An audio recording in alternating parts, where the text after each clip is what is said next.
An incredible win for our guys. I'm very proud of our football team. I'm proud of their resilience throughout the season and finding a way to keep this streak alive and finding a way to try to make sure that our seniors leave here the right way. Like I told our guys, we got a prideful university and we pride ourselves on winning. And it's a resilient group of guys. A lot of guys were here last year and they had the same thing when their backs was against the wall. They found a way to win the ball game, and it was good to see that out of our guys. Today they didn't give up. They found a way to come back and make the plays that we needed to make, and we got the dub. All right, first question, front row to your right. Coach, can you kind of summarize what this win means in terms of beating a ranked opponent, beating an ACC opponent, 5 wins with 1 more win to go to be bowl eligible? Can kind of summarize what this one means tonight? It's mean a lot to our program. Hopefully it's that defining moment that we all knew that can happen. You probably heard me say a lot that we're close, and it's good that our guys kept believing and found a way. And like you say, to beat a ranked opponent was big for us, especially a team that was struggling. We were on a 3-game winning streak, and a lot of teams would have given up, and our guys didn't, and they found a way. And it says a lot about them. You know, our players and our coaches just stand together, and we needed it in the worst way. And we got 1 more to go against our arch rival next week. It was hardly DeAndre's best game. I mean, especially in the first half, you kind of saw the accuracy issues. What did it say about him? I mean, in that moment, game on the line, he kind of makes the throw that he does to Morian. Well, I think we've seen that throughout the year. He can make some bad throws, but he come back and make some big throws for us. And all he needed really to do was settle down. The first half, he just really wasn't himself with some things. I know one of the throws on the interception it was his fault, but it wasn't his fault. It was his fault because he threw the ball. And he shouldn't have, but he missed some open throws earlier, but it was great that he bounced back and made the plays we needed to late in the game. And it was pretty neat. You know, Danny Cannell came and talked to our team this week, and he spoke about sometimes all they need is just somebody to step up and make a play that can change some things around. And sure enough, in that game, we're struggling, and then Tamarion Terry and DeAndre make a play for us, and had a perfect time for it, and that was big for us.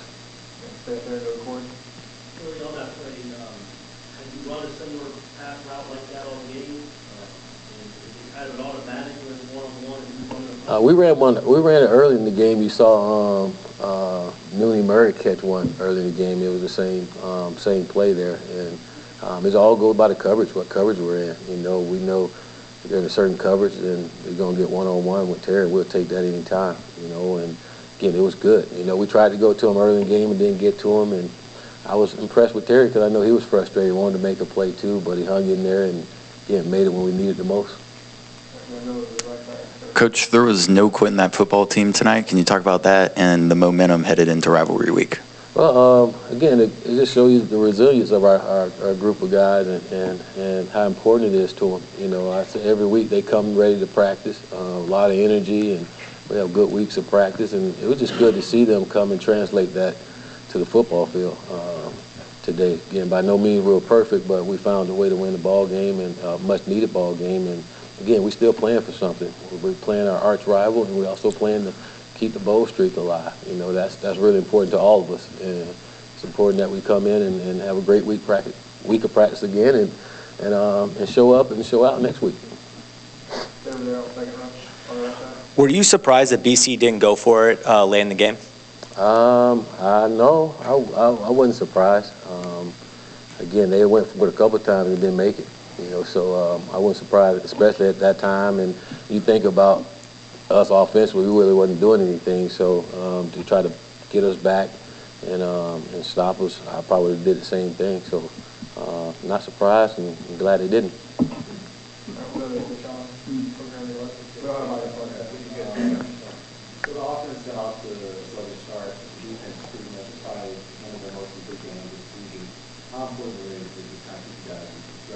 It was great. I mean, our defense had been doing that throughout the year, you know, and we needed it the most at the worst way this game. We knew we were going to have a team that run the football and run a lot, and all you hear all week long is how physical their football team was, and no one talked about our team being physical, and I'm sure that ticked our guys off a little bit, and they showed some physicality tonight, and to me that's how we're supposed to play football, especially stopping the run. And again, we knew they were going to run a lot and they'll get some yardage here and there, but I thought the guy did a great job of just holding him in check. You know, a year ago he had a big game, and our guys remember that too, and it was good to see that they took care of business. In the last 3 weeks how did you consistently engage with just everything that's happening? Well, we always talk about it as a football team since day one. You know, there's 4 fights we got to fight against every single day, and we've been preaching that since day one. And our guys are buying into it, which is one is public perception. You know, we got to fight against public perception every single day. 2 is division from within. You know, we can't have that. 3 is fatigue. You know, we can't get tired. Turn that phone off. And 4 is us versus them. That's how it goes. And our guys buy into those things, and then we watch film and we're honest with each other. You know, when we don't do it right, we don't point fingers by watching, and they see who makes the mistakes, and then we go and try to fix it. You know, and I think our guys bought into it, and that's why we're not hanging our heads down, and why it's not hard for me to get our guys up each and every week and go play, because they know when we do wrong and know we got to get it right. And it's great that they take ownership in that. How big of a step forward do you believe this, getting this win after everything that's happened? Whenever you get a win after a 3-game win streak, it's a step forward again. No, this is just not a win. We beat a ranked team who was playing well. They lost to a really good team last week, but a ranked team that's been playing well, and it was great for our guys. That team there's a lot of seniors on that team who play a lot of football together, and for our guys to do that here at home was huge. Front row on the far right. Willie, on the 4th and 1 late there, they're doing everything they can to get your guys to jump offside. Just given the situation, game on the line, maybe a season on the line, for them to be disciplined and realize what was happening. Just what does that say about your defensive front? That was great. It was good. They called a timeout because we was able to discuss that in the huddle. We can't get them a free first down by jumping offside, and then after you saw them run a couple of times, you knew they weren't going to snap the ball. You know, so that's something Coach Harlan, Coach Barnett, he works on weekly. You know, about our guys sitting there and not jumping off. Same thing on some of our punts when there's in a short situation. And it was good to see that carry over. You know, our guys, we work on that, and they did a great job with it. Willie, you guys recently made the move with Coach Barnett to the box and Coach Snyder to the field. What is that? Wow, I didn't think you ever asked me that. What is that giving you guys, I guess, on both ends? Well, Coach Barnett, for the last 18 years, he's been in the box, you know, and again, I know for me personally, just listening on the headset, I just thought from a communication standpoint and him getting his thoughts together, it would probably be better for him to be up there. And Coach Snyder's been with him for a while, and they really have a good understanding of each other, and felt like they can, on the sideline, he can help the guys from an adjustment standpoint, but more importantly, just as a play caller, being up there to see everything, how you see it all week, and just felt like he can call a better game from up there, and also we can get the plays in a lot faster that way. Willie, I promise I'm not trying to get you in trouble here, man. Have you ever been in a game where they picked up a flag on a holding penalty? I'm going to tell you what would be really nice. It would be really nice if those guys had to sit here and answer you guys' questions. Agreed. Because I don't throw them, I don't pick them up, I don't do it. I can't answer for them, but that would be really, really neat if they did that for y'all. I think everybody appreciate that. Agreed. And also with Cam, the last 2 games, really, he's kind of looked like that guy again. Is he come rounding into form? Do you see a different guy these last couple games? I see a young man that's patient now. You know, I think what we were going through in the season, and you think about him and the expectations everyone had for him, and the season started the way it does, and he's not playing the way that he wants to.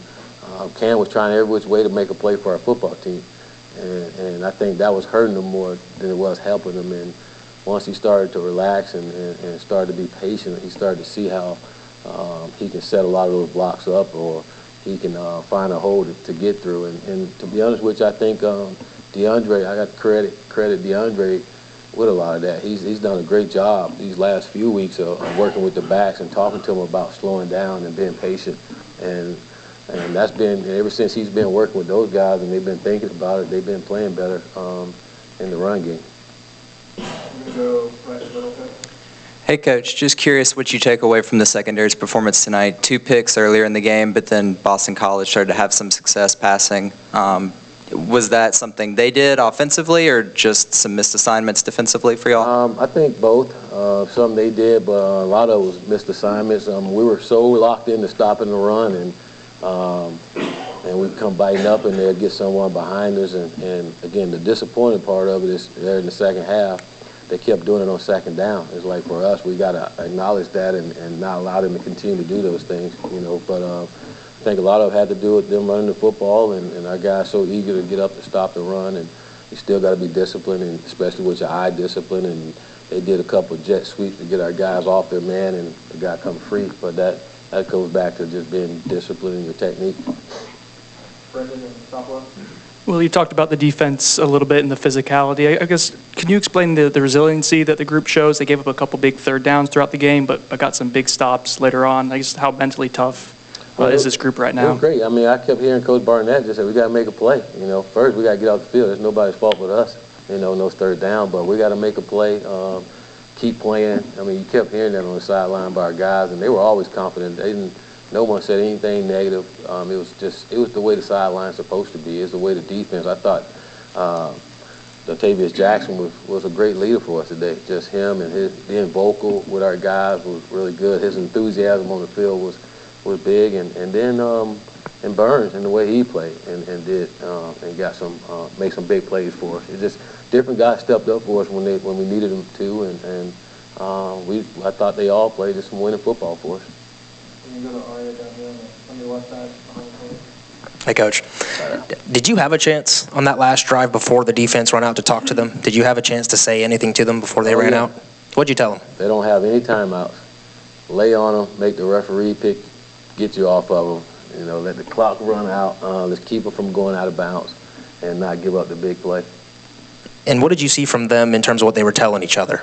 Who? The defense before they ran out for the final drive. Hey, the last drive is on us. They say it's on us. We can finish this, and then they did. To see a guy like Keyshawn, sorry, up top left. To see a guy like Keyshawn going from a year ago he was an unranked recruit, and now he's leading FSU in catches in the game. When did you kind of know he was ready for the role he stepped into this year? And what's it been like seeing a guy like that step out in year one? It's been great. I remember watching film on Keyshawn, and it's funny because we're at an opposing high school, and the high school coach told you need to go over and see this kid. I'm telling you, Coach, he is the real deal. And he showed me film on him, and I was really impressed with him. And sure enough, I left there to go see him. But I think that says a lot. Like you say, he wasn't recruited highly, but that's why we got to do a great job of recruiting and getting in there and seeing every kid and what they're all about. And when you met him, you knew he was a winner. You knew he was the kind of guy you wanted in your football program. And he was probably the smallest, but he got one of the biggest hearts. And that kid told you from day one that Florida State is his dream school, and he was going to do everything he can to help get this program back right. And we saw it in training camp what he's capable of doing, and him and a couple other guys. And I think because of the struggle that we've had offensively, we didn't really get a chance to see some of these guys as early as we did. But as the year went on, they got better at what we're doing and have a better understanding of the offense. And they're making plays, and we anticipated them being better toward the end of the season. We just thought they would get more plays. We thought we'd play better earlier. Hey, Coach. I want to ask you about the last drive when Terry scored. You'd run 2 times before that. Were you guys kind of setting that up? Was that something you or Walpo kind of saw that this might play? And I guess also on top of that, just your dedication to the run. There were times this game and before where it hasn't done that well. You stuck with it in this game.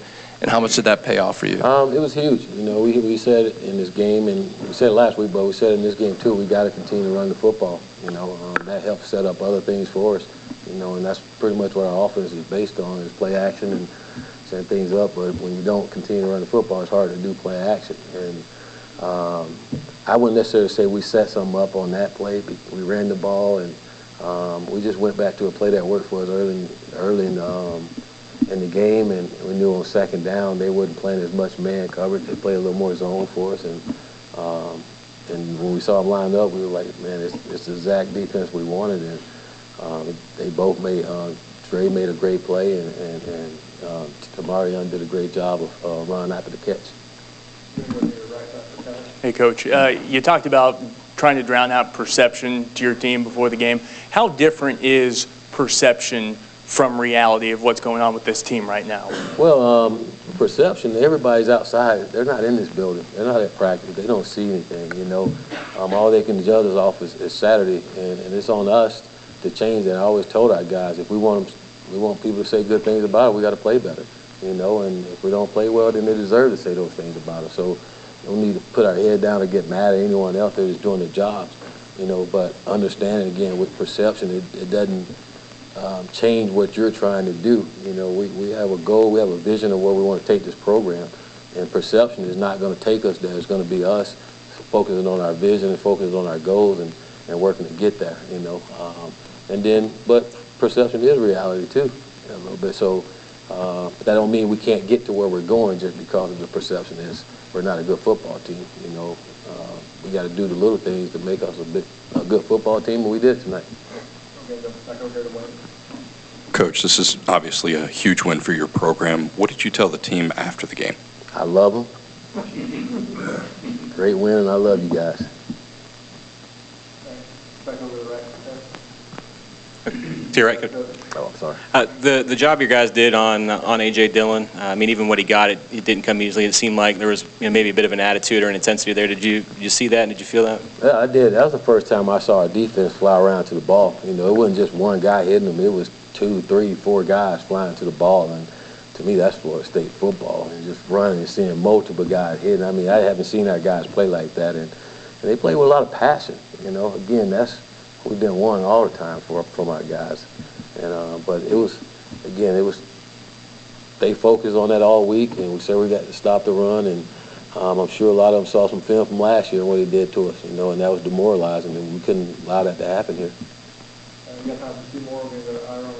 Willie, you and Coach Barnett talked this week about how resilient the team has been, even though they've been losing. But how happy are you for them to have something good happen to them on a Saturday?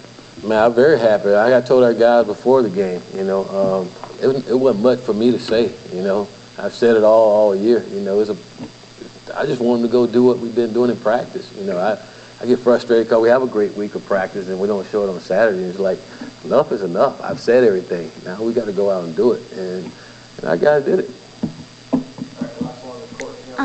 Traditionally, we've seen your defense blitz a lot on 3rd and long. Today, we saw a lot of more 7- and 8-man drops in coverage, in zone coverage. Can you tell us what you were looking for? Yeah, we were trying to get guys back and see the ball, and so they can play the ball, and hopefully we can get some more turnovers. You know, again, you can't keep doing the same thing and think we're going to get different results at times, and we're just trying something a little different, especially when we knew they had to throw the ball, and it was disappointing on those 3rd and longs when we allowed them to do it, you know. But it was just a change-up of what we had been doing. You know, I think you've seen it early. We play man coverage, and you get pass interference. You know, but we try to help ourselves so we don't get pass interference. All right, thanks, Coach. All right, y'all have a good night.